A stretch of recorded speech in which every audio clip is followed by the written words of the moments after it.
গাটো ধুনীয়াকৈ ধুই মেলি গেৰেজলৈ আহিছিলোঁহে। গাঁৱৰ মানুহ দুজনীমান আহি লগাই দিলে নহয় ৰঙা। কি কৰিব আৰু, গাঁৱৰ মানুহ আৰু ভাল পাই কাৰণে লগাইছে ন, তো নিচাদকো লগাই দিলে। নমস্কাৰ বন্ধুসকল, সকলোকে স্বাগতম জনাইছোঁ মোৰ আন এটা ভিডিঅ'লৈ। তো বন্ধুসকল, আজি হৈছে মাৰ্চ মাহৰ 25 তাৰিখ আৰু আজি আছে হোলী। সকলোকে হেপী হোলী জনাইছোঁ। সকলোৱে ৰং খেলক, ফাগুৱা খেলক, সকলোৱে ৰঙা লগাওক, যাতে জীৱনটো সদায় ৰঙীন হৈ থাকক। আৰু ময়ো ফাগুৱা বুলি এইফালে ওলাই আহিছোঁ অলপ। দেউতাই যিহেতু গাঁৱৰ ওচৰতে ছাগলী কাটিছে, কিন্তু ইমান দেৰিলৈকে ঘৰলৈ যোৱা নাই বাবে আমিকেইটা ৰাতিপুৱাই আহি মেলি এতিয়া চাই আছোঁহি। এতিয়ালৈকে একোৱে হোৱা নাই। এতিয়া নোমখিনি গুচাইছেহে জ্বলাই মেলি। আৰু এইফালে চাওকচোন, এই বটুৱাটোতে ছাগলীৰ মাথাটো বইল কৰিছে। যিহেতু ছাগলীৰ ছালবোৰ বহুত টান এৰিবৰ কাৰণে সেইবাবে বইল কৰিছে চাগে, তো আমি নাজানো বাৰু, গুচাই পোৱা নাই। নোমবোৰ পুৰি গুচাই মেলি হৈ গ'ল। এতিয়া ধুই কেনে কাটিব লাগেহে আৰু ঘৰলৈ নিব লাগে। ফাইনেলি কাটিবলৈ আৰম্ভ কৰি দিলে। এইফালে চাওক, বহুত ডাঙৰ ছাগলীটো, 25 কেজিমান হ'ব চাগে। পেটু চেটু লগাই মেলি ভুচো, তো এনেকৈ 22 কেজিমান ওলাব আৰু, তো সেইটোৱে আন্দাজ ধৰিছোঁ। মানে ছাগলীটো চাওকচোন, বহুত ডাঙৰ। আৰু সেইফালে দেখিছেনে, ছাগলী মাংস নিব আহিলেই মানুহবোৰ একদম ছাগলীটোৰ পেটৰ পৰা পেটু চেটু উলিয়াই মেলি শেষ কৰি দিলে। আৰু এইটো ছাগলী খাই দিম আৰু আমি আজি। লক্ষীনাথ কেনেকুৱা? তো লক্ষীনাথ ভাইও আছে মোৰ লগত, দেখিছে। যিহেতু ছাগলী বহুত দিনৰ মূৰত কাটে এটা আৰু ছাগলী মাংস বহুত পাবলৈ টান। মানে আমাৰ ইয়াত গাঁৱত, টাউনত পাবলৈ চমু, কাটে সদায় ডেইলি কাটে, আৰু আমাৰ গাঁৱত পাবলৈ টান। সেইবাবে সকলোৱে আগতীয়াকৈ মানুহে বুকিং কৰি লয়। তো আমাক প্ৰথমতে দিব বুলি ভাবিছিলোঁ, কিন্তু সকলোলৈ ভাগ কৰিব লাগিব, কাৰণ 22 ভাগ মানে 22 কিলো বুকিঙে আছে। সেইবাবে একদম সকলোৰ পৰা কাটি মেলি ধুনীয়াকৈ ভাগ কৰি মেলি সকলোকে বিলাই দিব আৰু, তো কাকো দি নাযায় প্ৰথমতে। সেইবাবে ৰখি আছোঁ। আৰু এইফালে আমাৰ লক্ষীনাথ ভাইও ৰখি আছে, আমি চাই আছোঁ আৰু কেতিয়াকৈ যাব পাম লাগি আছে। যিহেতু আমিও গাঁৱত গৈ হোলী খেলিব লাগে, নহয় জানো লক্ষীনাথ ভাই? আৰু লক্ষীনাথো একদম আমনি পাই গৈছে আৰু ৰখি এইফালে দেখিছেনে, ভাগ কৰিব ল'লে আৰু ভাগ কৰিবৰ কাৰণে। যিহেতু মানুহবিলাক আহি ৰখি আছে নিবৰ কাৰণে। আৰু এতিয়া 9টামান বাজি গ'ল, 10টা 11টা বাজি যাব ইয়াতে।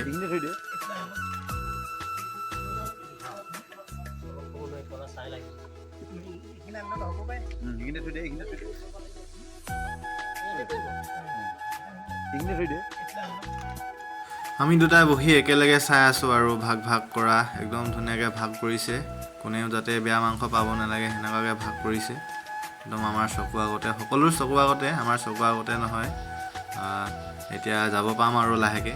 আৰু এইফালে দেখিছেনে, ভাগ কৰি পলিথিনত ভৰাব ল'লেই 1 কিলো দেখিছে। এইফালে আমাৰ দেউতাই জুখি আছে, সকলো 1 কিলো সমানকৈ দিব আৰু। অৱশেষত আমি পাই গ'লোঁ আৰু চাওক, এইফালে মই 1 কিলো লৈ ল'লোঁ, লক্ষীনাথ ভাই 1 কিলো লৈ ল'লে, মোৰ কাৰণে 1 কিলো ঘৰত, আৰু লক্ষীনাথ ভাইৰ ঘৰত 1 কিলো। এতিয়া আমি ইয়াৰ পৰা ওলাই থাকোঁ আৰু, বাই বাই। আমিও দুটাই ঘৰত পালোহি আৰু এতিয়া ছাগলী মাংসখিনি ভিতৰত ভৰাই থৈ যাব লাগিব, যিহেতু ঘৰত মানুহ নাই। খন্তেক পিছতেই মা আৰু দাদা পালেহি ঘৰত, আৰু দাদাক চাওকচোন, একদম লুটি-পুটি হৈ আছে ফাকুৱা খেলি। এতিয়া আমিও খেলিমগৈ। এতিয়া হাতত এপাকেট লৈ লৈছোঁ আৰু মোক চাওক না, লক্ষীনাথ ভাই একদম চুলিতে সানি দিলে আৰু, তো মোকে পায় আৰু সানিবলৈ। এইফালে দাদাক চাওকচোন, ভূতটো গোটেই দেখিছে।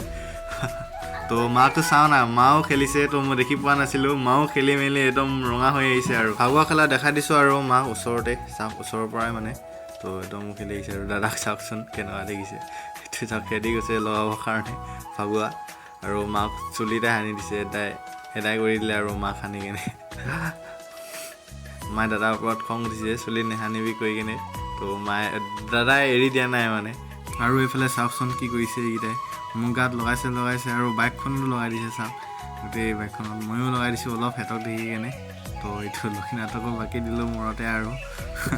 তো সেনেকুৱাই আৰু, তো খেলি আছোঁ আৰু ৰং, তো ঘৰতে খেলি আছোঁ, আমি ওলাই যোৱা নাই। তো এতিয়া ওলাই যাম, প্ৰথমতে লক্ষীনাথহঁতৰ ঘৰত যাম। সি ছাগলী মাংস ঘৰৰ কাৰণে লৈ থৈছে। আৰু লক্ষীনাথে চাইছে নিজকে নিজে কেনেকুৱা দেখিছে আইনাখনত, তো ধুনীয়া লাগিছে, একদম পূৰা জুমি চাইছে আৰু আইনাখনত। তো আমিও যাবলৈ ওলাইছোঁ আৰু এতিয়া মোক চাওকচোন, আৰু ভূতটো গোটেই দেখিছে কেনেকুৱা কৰি পেলালে। আমিকেইটা গৈ আছোঁ আৰু লাহেকৈ বাইকত দুটাই লক্ষীনাথহঁতৰ ঘৰলৈ বুলি।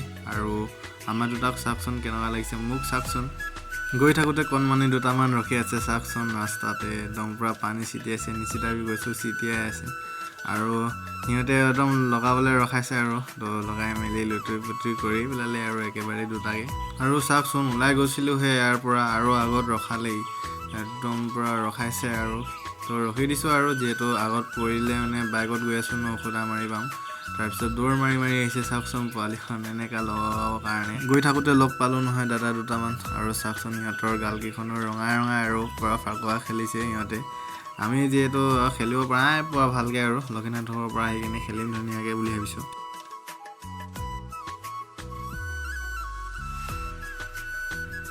তো ফাইনেলি পাই গ'লোঁ লক্ষীনাথহঁতৰ ঘৰত এইফালে দাদাজন চিনি পাই চাগে অলপ উলিয়াইছিলোঁ এই দাদাজন ফেচবুকত পেজ খুলি থৈছে আপোনালোকে দেখিছে নিশ্চয় যদি দেখা নাই চাব পাৰে আপোনালোকে অৰূপ আছাম বুলি খোলা আছে আৰু চাই দিব আপোনালোকে আৰু পেজটো ফ'ল' কৰি দিব আৰু এইফালে চাওকচোন ইমান ৰঙা বগৰীবিলাক শুকুৱাই থৈছে লক্ষীনাথৰ মাই আৰু কেনেকৈ নোখোৱাকৈ থাকোঁ চাওকচোন একদম খাই দিলোঁ আৰু এটা লক্ষীনাথৰ ঘৰৰ পৰা ওলাই মেলি আমি ঘৰলৈ বুলি এতিয়া ওলাইছোঁ আৰু ঘৰলৈ যাবলৈ গৈ আছোঁ তো চুলি চাওকচোন জঠা বান্ধি ধৰিলে আহি থাকোঁতে আৰু দাদাহঁতক লগ পালোঁ এডোখৰতে তো আৰু কাষ্টমে সেইফালে চাওকচোন ফাগুৱা বিটাই ফুৰিছে আৰু এইফালে চাওকচোন লগাই দিয়ে আৰু নলগাকৈ নাথাকোৱে বোলে মোকো এতিয়া অলপ লগাই দিছে আৰু মূৰত এনেবা চুলিখিনি জঠা বান্ধি ধৰিছে আৰু চুলিতে লগাইছে আৰু